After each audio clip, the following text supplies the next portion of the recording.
Friends, यहाँ हम अभी ज्योतिसर में रुक रहे हैं। यहाँ अब नाइट शो है, हम वो देख के जाएंगे। अभी आपको इतना अच्छा शो दिखाएंगे हम। मैं पहली बार देख रही हूँ, बहुत अच्छा लग रहा है। ये सिस्टम है और ये सिस्टम है जो यहाँ पड़ेगा। सिस्टम होने लग रहा है जी प्रोग्राम स्टार्ट। लाइट्स वगैरह चल गई हैं। अच्छा, अभी दिखेगा, देखते हैं। चलो हम भी। वाओ, ओह,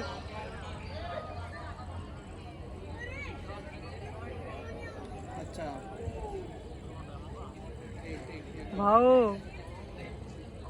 ये है कुरुक्षेत्र का ज्योतिसर नाइट व्यू है इसका। ये ठीक है। क्या मस्त है।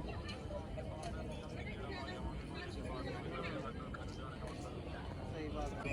वाओ, हाँ, हाँ, लेट्स एक्शन कैमरा। अच्छा, तो फिर इसका क्या बताऊँ? सभी आगंतुकों का स्वागत। आज आप जिस पावन धरती पर बैठे हैं, यही इसी धर्म क्षेत्र, इसी कुरुक्षेत्र में आपके सामने उपस्थित सरोवर के किनारे और उधर खड़े वट वृक्ष के नीचे भी युगों पहले भगवान श्री कृष्ण ने गीता का अजर अमर कालातीत और कालजयी उपदेश दिया था। आज हम आपके लिए उसी विस्मयकारी वृतांत का पुनः निरूपण करेंगे। चलचित्र, प्रकाश, ध्वनि, छायाचित्रों और जलप्रपातों के मिश्र माध्यम से ठीक है। महाभारत के भीष्म पर्व में उल्लिखित श्री कृष्ण और अर्जुन के इस संवाद में ठीक है। भक्ति, योग, ज्ञान, मोक्ष और कर्म के सिद्धांतों को इस तरह से बताया समझाया गया है कि इसमें भारतीय दर्शन के कोई नहीं, उसे भी ले विचार, आऊंगा मैं। संस्कार, व्यवहार के सारे पक्ष समझ आते हैं। भगवद गीता का यह नवीन निरूपण चलो कोई नहीं, ठीक है, ठीक ठीक है।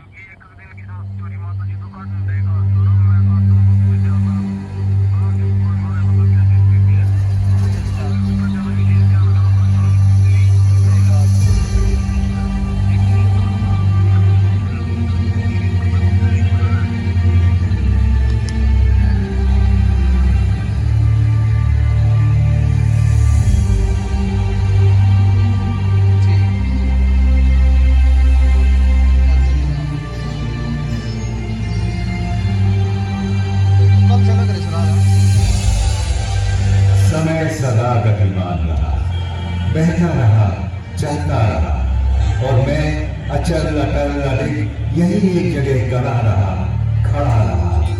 पर फिर भी हम साथ थे, क्योंकि समय के अनादि अनंत अखंड अछेद अभेद अनवरत प्रवाह को मैंने अपने इसी स्थान से, थान से, ठौर से सतत सनातन निरंतर देखा है।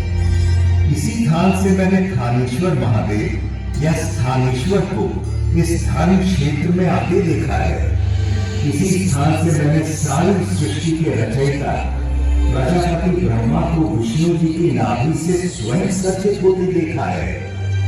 इस जगह से मैंने सरित सरस्वती की धर्म धारा को कलकल बहते निहारा है, और इसी ठौर से मैंने त्रिशतवती नदी को प्रवाहित होते देखा है। यही गड़े खड़े मैं साक्षी रहा, ब्रह्मा जी के ब्रह्म सरोवर बनाने और उसमें नहाने का।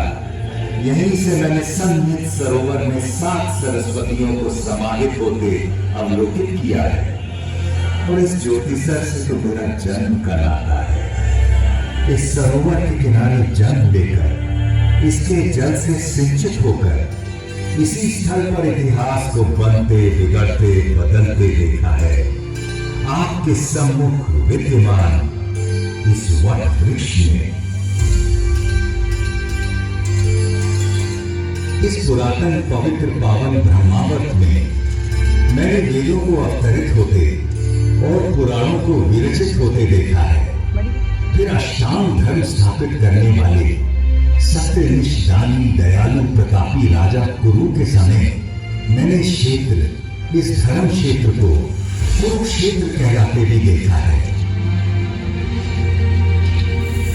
भरत कुल और कुरु वंश के वंशज राजा कुरु का समय ऋग्वेद का काल कहलाता था, जब आर्यों के इसी उत्तरवेदी ब्रह्मवेदी आर्याना में अपौरुषेय वेदों का अवतरण हुआ।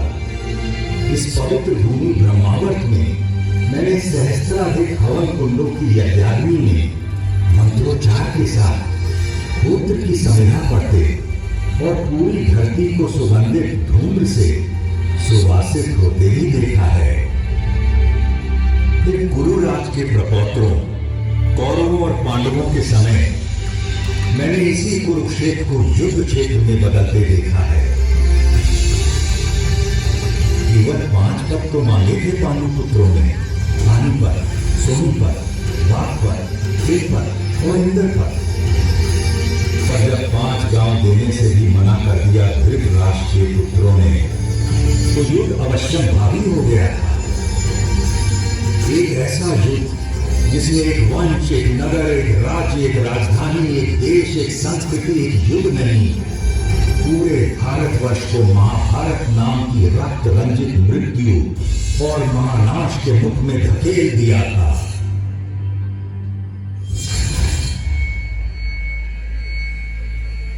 सच कहें तो महाभारत का युद्ध उसी दिन शुरू हो गया था, जब जुए के मादक और मारक खेल के लिए धृतराष्ट्र के पुत्रों ने पांडवों को हस्तिनापुर के अपने प्रासाद में आमंत्रित किया था। जिसे युद्ध का व्यसन हो, उसे जुए की चौपट से दूर रखना असंभव होता है। पांडवों की ओर से युधिष्ठिर पासे फेंक रहे थे और कौरवों की ओर से मामा शकुनी। एक एक कर सारे गांव धन धान्य और संपत्ति पांडव हारते चले गए। दूसरे भाइयों ने बड़े भाई को आगे खेलने से रोकने के अनेक यत्न किए, किंतु जैसे ही युधिष्ठिर मानने को होते, शकुनी ने और उकसा देता। ऐसा कैसे हो सकता है कि पांडवों के बड़े राजकुमार के पास एक भी दांव लगाने के लिए कुछ भी न हो? और कुछ तो होगा, कोई रथ घोड़ा, दास दासी, चाकर भृत्य, स्त्री। हाँ, एक चीज है मेरे पास, मेरी पत्नी द्रौपदी, मैं उससे दांव लगाता हूँ। भैया, द्रौपदी कोई वस्तु नहीं, हम पांचों की पत्नी है वो। फिर कैसे आप उसे? ठीक है अर्जुन, तुम उसे जीत कर लाए थे, किंतु द्रौपदी में युधिष्ठिर का भी तो हिस्सा है। अभी इसका 5वां भाग काट कर दांव पर तो नहीं लगा सकते ना। आप पास फेंक के युधिष्ठिर, इस बार जीत निश्चित आपकी ही होगी।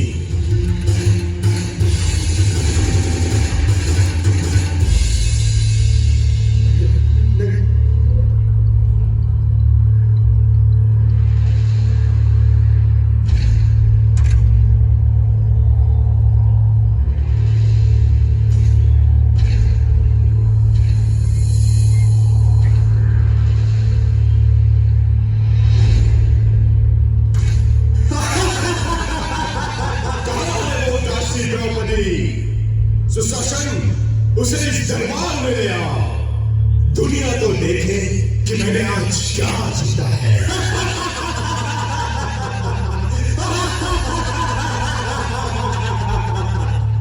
पूरे राजमहल में सन्नाटा पसरा था और उस नीरव मौन में केवल सुयोधन का अट्टहास गूंज रहा था। इधर सुशासन द्रौपदी को उसके केशों से घसीटता हुआ दरबार के बीचों बीच ही आया था।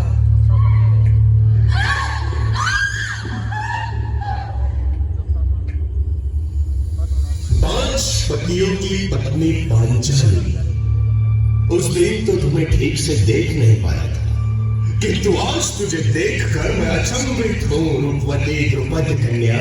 अभी भी ना तुमने मुझे ठीक से देखा है, न जाना है, पर न तेरी हिम्मत न होती इस तरह मुझे भरे दरबार में घसीटने की।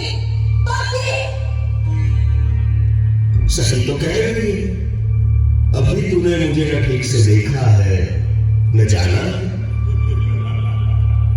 सुशासन, चलो निर्वस्त्र कर दो इस दासी को। बस कर सुयोधन, तेरी हिम्मत कैसे हुई मेरी पत्नी का ऐसा अपमान करने की? सुशासन, दूर हट जा। यदि तूने द्रौपदी को छुआ भी तो मैं तुझे जीवित नहीं छोड़ूंगा। धर्मराज, आप ही बताइए ना, युद्ध में हारी हुई स्त्री पर किसका अधिकार होता है? जीतने वाले का या उसे हार जाने वाले का? अपनी आंखों के सामने इतना अधर्म तो न होने दीजिए धर्मराज। मौनम सहमति लक्षण। पुत्र सुशासन, निवस्त्र कर दो इस दर्भी दासी को। कैसा पाप किया है आपने धर्मराज? अपनी पत्नी को मनुष्य नहीं, दुष्ट दंपति समझकर दांव पर लगा दिया। रोको इन्हें अर्जुन। नमः विष्णु, आप तो हमारे कुल के सबसे बड़े हैं। रोको ना ये पाप। गुरुवर्य द्रोण, क्या यही सिखाया है आपने अपने शिष्यों को कि इस सभा में एक भी वीर आज एक नारी के अपमान को रोकने के लिए आगे नहीं आ रहा? पिता धृतराज, देखिए क्या हो रहा है आपके सामने। अंधे हैं, वो कैसे देखेंगे? अगली देखेंगे तो हम आज तुझे। वरना आज के बाद आने वाली पीढ़ियां तुझे सुयोधन नहीं, दुर्योधन के नाम से जानेगी।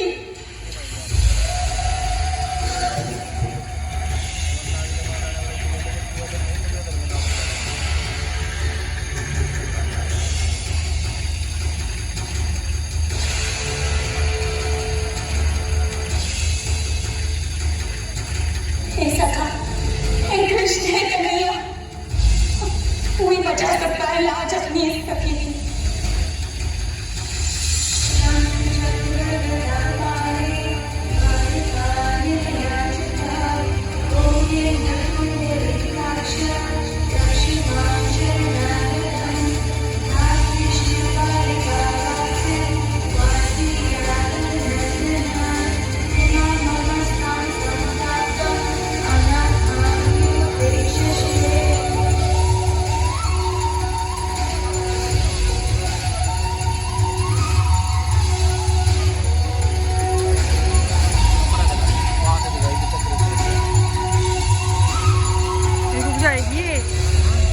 रुक जाएगी ये, ले जाओ ठीक से।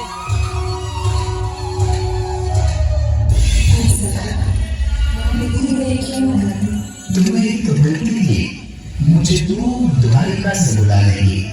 यही तो कहती मेरे मन बसिया कृष्ण, तो मैं तो तेरे पास ही था, तेरे साथ भी था, तुझ में ही था सखी।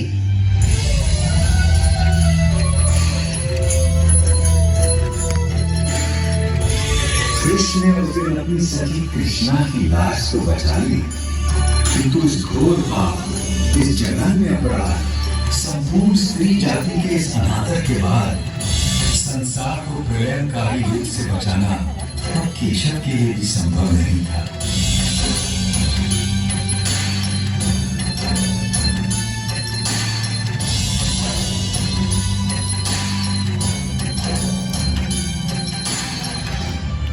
इधर आ, इधर आ।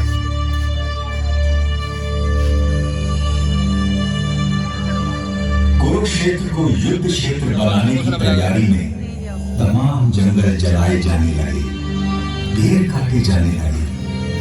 सौभाग्य से पता नहीं कैसे मैं उस दिन बच गया, या दुर्भाग्य से, क्योंकि अगले 18 दिनों में जो नरसंहार, जो रक्तपात, जो छल बल, जो नृशंस हत्याएं, जो मूल्यों का हनन, जो मानवता का पशुवत चेहरा मैंने देखा, उससे अच्छा था कि मुझे भी काट डाला गया होता या जला दिया गया होता।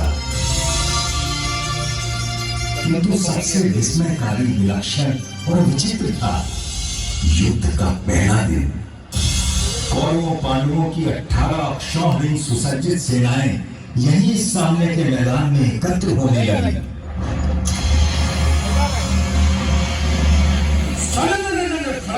फर्शों की चमक चमक, बाणों की किरणों में हालों की चमक चमक चमक।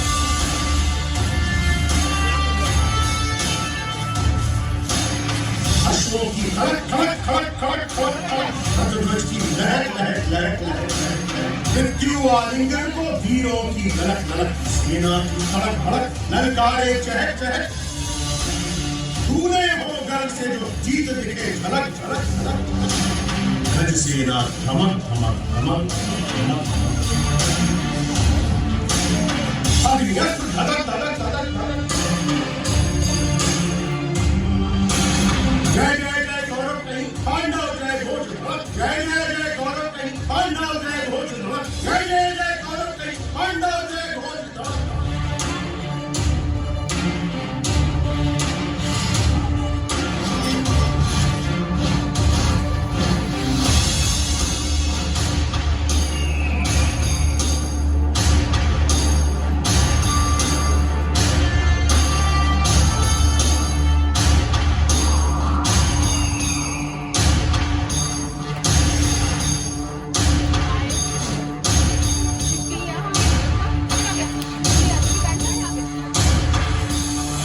इधर कुरुक्षेत्र में युद्धोन्मुख सेनाएं एकत्र हो चुकी थीं और उधर दूर हस्तिनापुर के राजप्रासाद में बैठे अंधे राजा धृतराष्ट्र सब कुछ देखने को व्याकुल थे।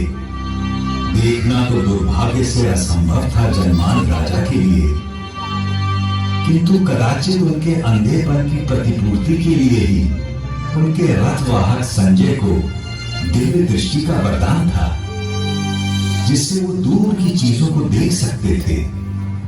व्यथित धृतराष्ट्र ने संजय से पूछा, धर्मक्षेत्र कुरुक्षेत्र में जब मेरे और पांडु के बेटे युद्ध के लिए एकत्र हो गए तो संजय उन्होंने क्या किया है?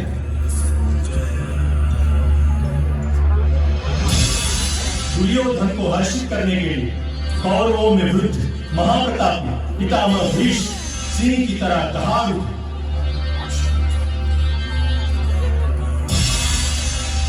और उन्होंने युद्ध का शंख फूंक दिया है। उनके इंगित पर अनेक शंख रणभेरियां ढोल मृदंग और रणसिंह एकाएक बज उठे। दूसरी ओर श्वेत अश्वों वाले बड़े रथ में आरूढ़ धनुर्धर अर्जुन और उनके साथ ही माधव कृष्ण बैठे। उन दोनों ने भी अपने अपने दिव्य शंख पांचजन्य और देवदत्त बजा दिए। उधर भीम ने अपना पौंड्र शंख बजाया तो युधिष्ठिर ने अनंत विजय में फूंक मार दी। पांडवों की ओर से और भी अनगिनत शंख बज उठे हैं स्वामी, और उनके विस्फोटक कोलाहल आकाश धरती कंपित हो, और आपके पुत्रों के साथियों और समर्थकों के हृदय भी कांप गए हैं महाराज। जब पांडु पुत्र अर्जुन ने देखा कि अस्त्र शस्त्र चलने ही वाले हैं तो उसने भी अपना धनुष गांधी उठा लिया, किंतु तभी एक विचित्र बात हुई। अर्जुन ने अपने साथी ऋषिकेश कृष्ण से कहा कि वो उनके रथ को दोनों सेनाओं के बीचों बीच ले जाए ताकि वो देख सके उन्हें किस किस से लड़ना है, किन्हें मारना है, किन पर विजय प्राप्त करनी है, और अच्युत उनका रथ लेकर आगे बढ़ चले हैं।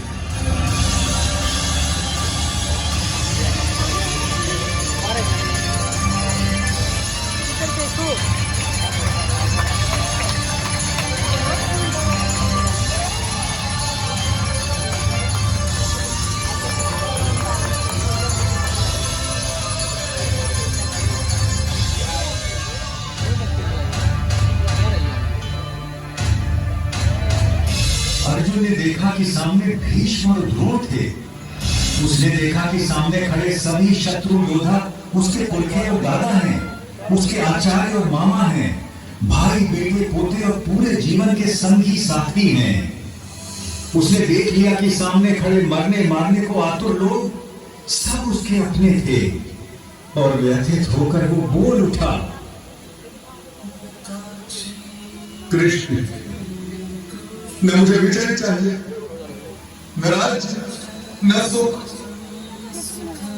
हमें राज्य मिले भी तो क्या होगा, भोगों का हम क्या करेंगे, जीने में क्या रखा है। ये सब के सब मेरे आचार्य, मेरे गुरु, मेरे पिता, मेरे ताऊ चाचा, मेरे बेटे, मेरे बाबा दादा मामा पोते साले ससुर सगे संबंधी है। मैं इन्हें मरवाना या मारना नहीं चाहता केशव, चाहे मेरी जान भी क्यों न चली जाए, भले ही 3 लोगों का राज्य मुझे मिल जाए, फिर तो थोड़ी सी भूमि की बात भी क्या। हमारा ये अतताई है, किंतु वो है तो हमारे बंधु ही।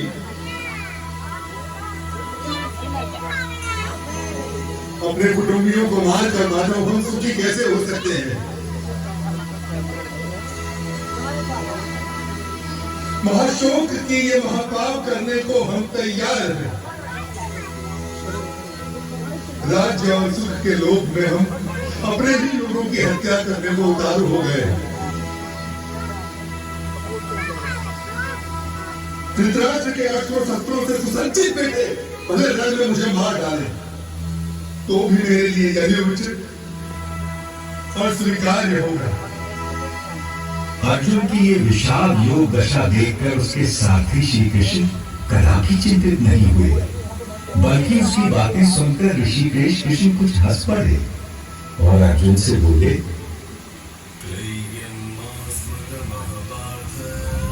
कायर मत बन पार्थ, यह तुझे शोभा नहीं देता। हृदय की शुद्ध दुर्बलता को त्याग दे और उठ खड़ा हो जा। तू तो परंतप है, तेरा काम है शत्रुओं को हराना, बैरियों को मारना। इस देह में आकर हमारी आत्मा बचपन, जवानी, बुढ़ापा इन सभी अवस्थाओं को प्राप्त करती है और फिर एक देह से निकलकर दूसरे देह में चली जाती है। इस देह परिवर्तन को देखकर कोई भी दीर्घ बुद्धि व्यक्ति कभी भ्रमित नहीं होता है अर्जुन। जैसे पुराने कपड़ों को उतारकर मनुष्य नए कपड़े पहन लेता है, उसी प्रकार आत्मा भी पुराने शरीर को त्याग कर नया शरीर धारण करती है। इस आत्मा को ना तो शस्त्र काट सकता है और ना आग इसे जला सकती है, ना इसे पानी भिगा सकता है और ना ही हवा उसे सुखा सकती है। यूं सांख्य योग की बारीकियों को आगे समझाते हुए कृष्ण बोले, कुरुनंदन, इस योग में व्यवसायिक बुद्धि और कर्म निर्धारित बुद्धि दोनों एक ही है, लेकिन जो अव्यवसायी है, अकामी है, अकर्मण्य है, उसकी बुद्धि तो अनंत शाखाओं में बढ़कर भटक जाती है अर्जुन। और फिर देवकी नंदन श्री कृष्ण ने वो शब्द कहे जो आज तक हर भारतीय के मन मस्तिष्क में गुंजायमान रहते हैं। तेरा अधिकार केवल कर्म पर है, फल पर कभी नहीं। तू कर्म करते समय फल की इच्छा कभी मत कर और कर्म से कभी मुंह भी मत मोड़। काश की मनुष्य ये बात हम पेड़ों से समझ लेते, जो सारे संसार को, मनुष्यों, पशु पक्षियों को निरंतर फल देते हैं, किंतु स्वयं उस फल के भोग के बारे में कभी नहीं सोचते। वरना तो सारे जंगल, सारे पेड़ पौधे, सारी वनस्पति कब की नष्ट हो जाती और उसके साथ संसार में संपूर्ण जीवन भी।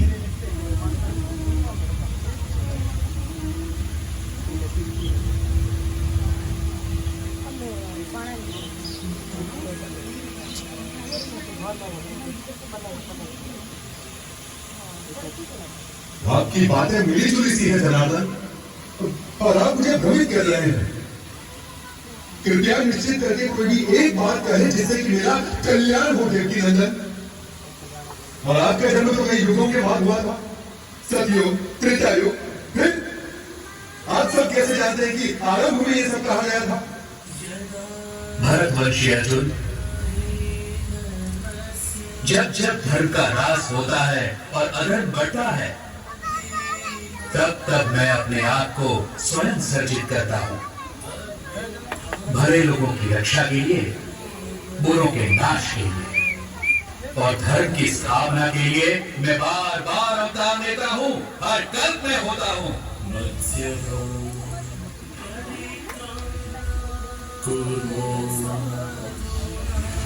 बलाहश्च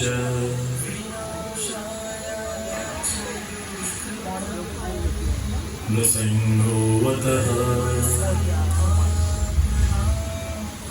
वामनः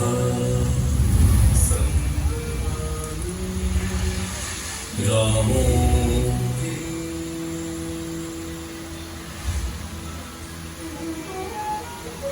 रामश्च चतुर्दशः। अर्जुन के सीधे संशय के बाद भगवान ने उसे ध्यान योग के बारे में इस प्रकार बताया। श्रद्धावान, खोजी और इंद्रियों को जीत चुके व्यक्ति को ही ज्ञान प्राप्त होता है और ज्ञान प्राप्त होने के बाद उसे शीघ्र ही परम शांति मिल जाती है। हे कृष्ण, आपने कर्मों से संन्यास की और फिर कर्मों के योग की भी प्रशंसा की। इनमें से सचमुच कौन सा हितकारी है? कृपया निश्चित करके मुझे समझाइए। अर्जुन, अपना उद्धार अपने आप ही किया जा सकता है, स्वयं को कभी गिराना नहीं चाहिए। हम अपने मित्र भी स्वयं ही हैं और स्वयं ही अपने सबसे बड़े शत्रु भी। जो बहुत खाता है, ना तो योग उसे मिलता है और ना ही उसे जो बिल्कुल नहीं खाता। ना ही बहुत सोने वाले को मिलता है और ना ही बहुत जागने वाले को। जो यथा योग्य खाता है, जो यथा योग्य पैदल चलकर विहार करने आता है, कर्म में यथा योग्य प्रयास करता है, जितना सोना चाहिए उतना सोता है, जितना जागना चाहिए उतना जागता है। ऐसे योगी का योग ही दुखों का नाश करता है।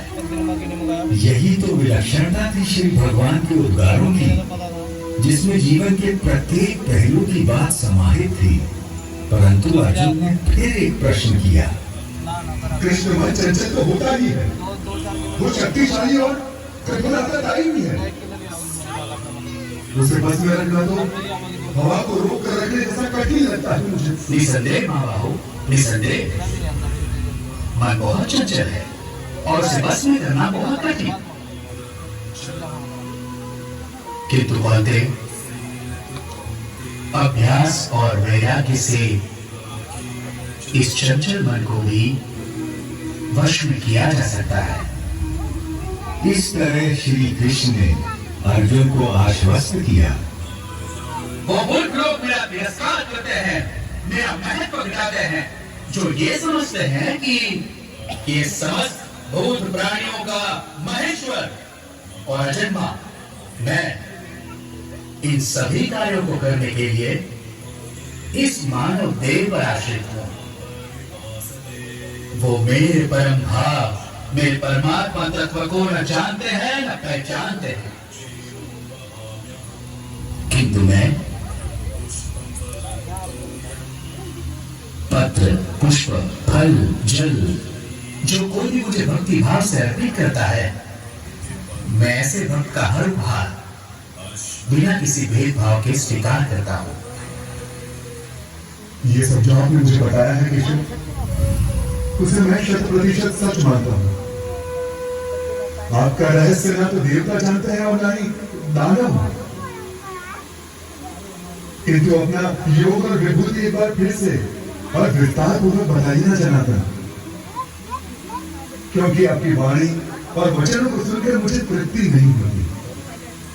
अर्जुन के इस प्रश्न के उत्तर में श्री कृष्ण ने उसे विश्व रूप दर्शन योग के बारे में ज्ञान दिया। आकाश में सहस्त्र सूर्य एक साथ निकल आए तो उनका संवेद प्रकाश भी उस महात्मा की दमक की बराबरी शायद ही कर सके।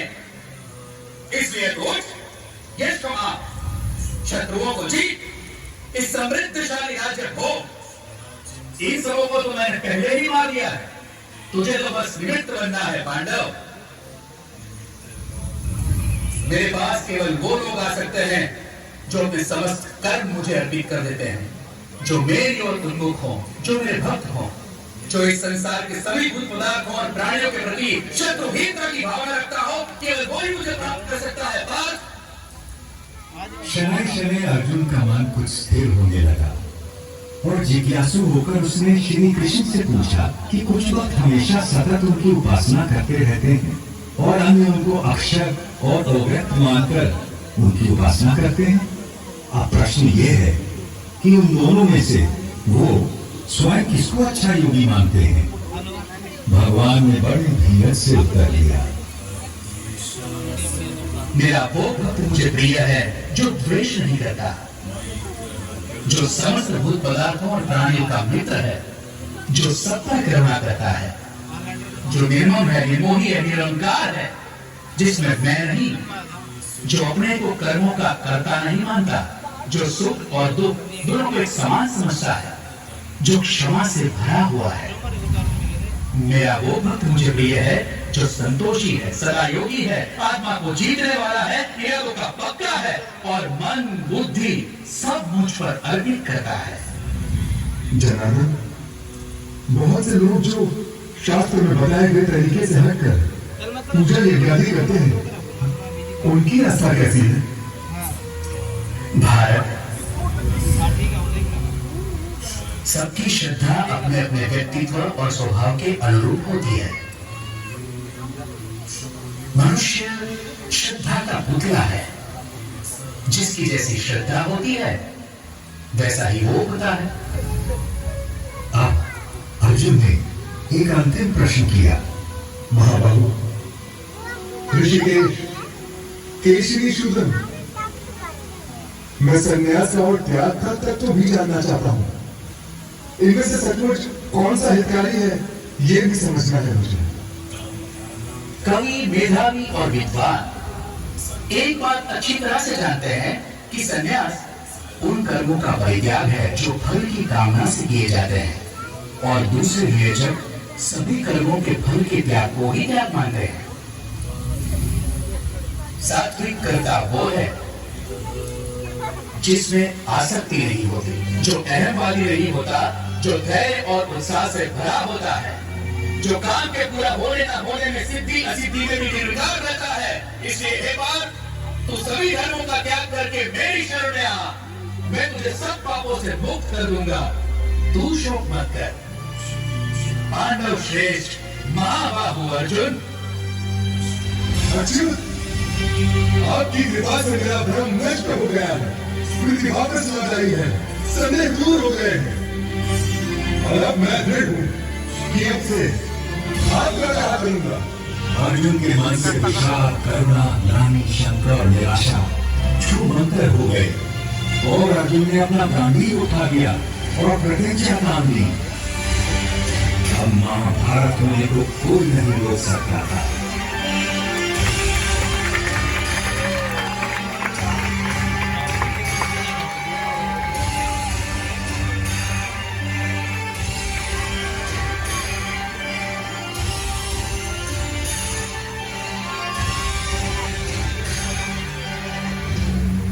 उधर दूर हस्तिनापुर में धृतराष्ट्र के सम्मुख बैठे दूर दृष्टा संजय के मन से भी सारी शंकाएं और भय दूर हो चले और वो अपने भरतार कौरव नरेश से स्पष्ट बोल पड़ा, जहाँ योगेश्वर श्री कृष्ण, धनुर्धर अर्जुन, वहीं लक्ष्मी हो, वहीं विजय हो, वहीं कल्याण हो, वहीं अचल नीति का व्यवहार हो।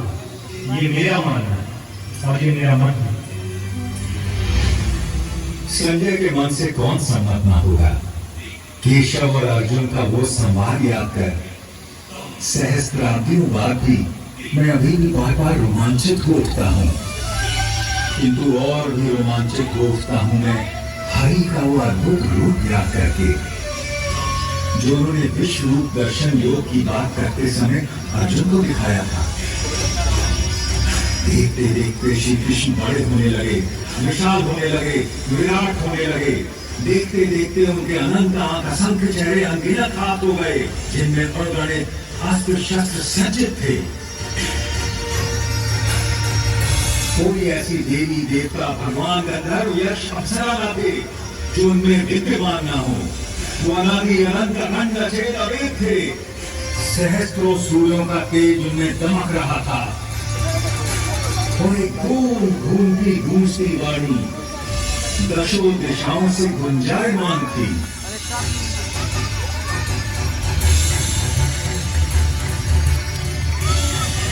मैं अक्षर हूँ, अनिर्देश्य हूँ, अव्यक्त हूँ, सर्वज्ञ हूँ, चिंतन से परे कूटस्थ हूँ, अचर हूँ, ध्रुव हूँ। मैं ही भूतों के भीतर स्थित आत्मा, उनका निजित्व, उनका अपनापन हूँ।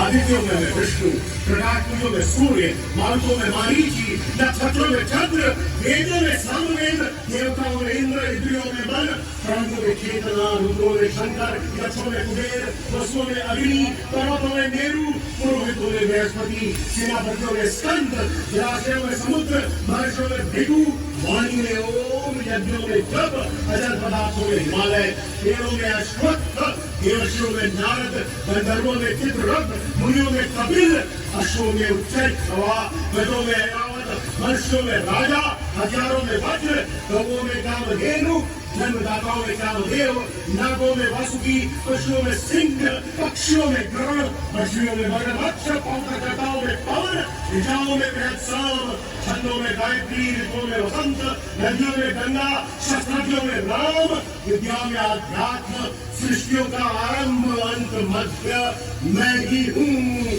कभी समाप्त होने वाला काल भी मैं हूँ पार्थ, सबका हरण करने वाली मृत्यु मैं हूँ, भविष्य में होने वाले जन्मों का कारण भी मैं ही हूँ। मैं विश्वतोमुख हूँ, ये पूरा विश्व मेरा मुख है।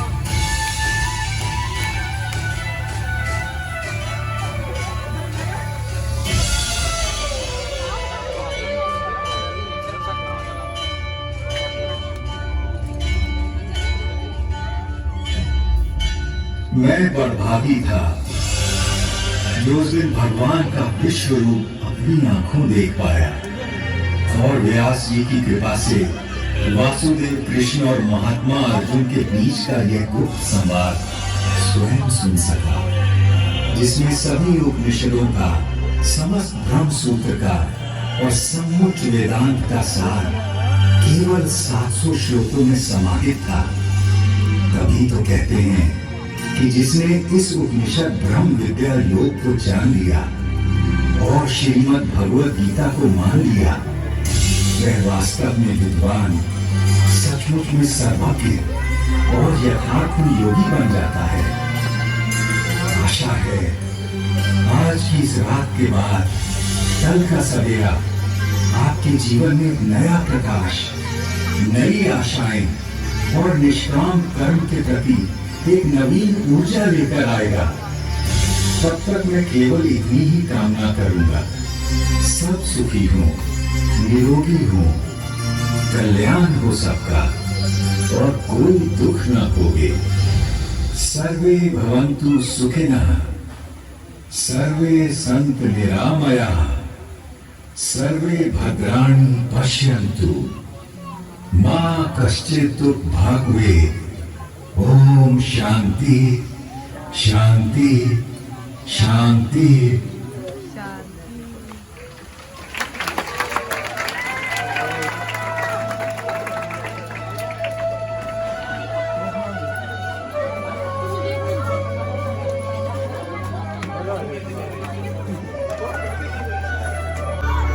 वाओ फ्रेंड्स, माइंड ब्लोविंग, इतनी अच्छी महाभारत दिखाई है इन्होंने। ज्योति सर में बहुत अच्छे तरीके से महाभारत का वर्णन किया गया है। आप जरूर आना इस नाइट व्यू में, मुझे बहुत अच्छा लगा। इसी के साथ ब्लॉग का एंड करते हैं, तो बने रहे हमारे साथ मिस्टर और मिसेस इंग्लैंड के साथ। जय श्री कृष्णा, जय माता दी।